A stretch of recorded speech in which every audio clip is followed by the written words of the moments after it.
So part of the retreat, I'll be reading from time to time from a book called Living Buddha Zen. And this is, in Japanese, it's called the denkoroku, which means the transmission of the light. And these are the first, I think, 50 or 52 of the awakening stories of the people that were the leaders of Buddhism at the time. And this is according to the Chan and Zen tradition. So not all traditions subscribe to this. In the Zen tradition, as part of the Dharma transmission process, the student works through each of these as a koan. So each story I read, the student will take on and need to resolve and present an answer to their teacher as part of the transmission process. So I'm starting sort of mid-book. I started with the first awakening retreat, and I continue with each retreat. So we're at transmission 24, and I will not do well with these names. Haklinayas to Aryashinha. Whatever merits I attain do not belong to me is the title.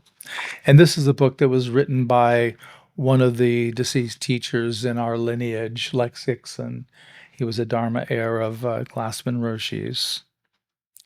So the koan, the destined vessel of light approaches the awakened one and proclaims with his whole being, I am committed to attaining the Buddha way. What vows and methods must I adopt? The living Buddha first empties the vessel entirely. For one truly committed to the Buddha way, there are no procedures. Courageously, the successor inquires, then by what means can Buddha activity stream forth? Light now transmits light to light. Being busy or concerned with procedures is not Buddha activity. Performing nothing is Buddha activity. As Sutra teaches, whatever merits I attain do not belong to me. The new living Buddha is suddenly awake as the single wisdom of all awakened ones.